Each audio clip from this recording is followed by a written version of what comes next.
I hate using a ruler. Lots of you who know me know that. And anytime I can avoid it, I'm gonna. So when it comes to setup, I am going to use brass bar stock whenever I can. There are a variety of places you can get this stuff. And here's the deal. Dado head here, plunge router over here. Let me show you what I'm talking about. Table saw is unplugged. So let's say we want to do a 3/8 inch deep dado.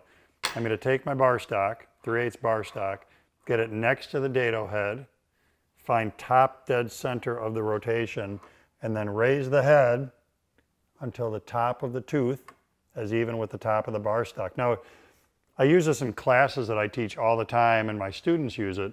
And one of the things everybody finds is that the repeatability of doing this as opposed to the repeatability of doing this is much, much, much better, because we can do this tactily. We can feel across the top here. Yeah, those are even, good to go.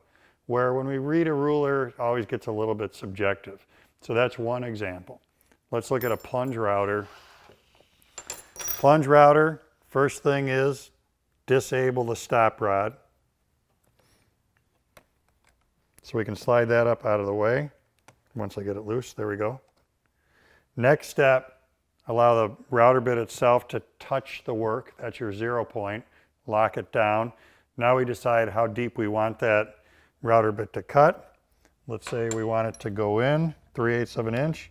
So the bar stock goes top of the turret, bottom of the stop rod. Lock that stop rod in place.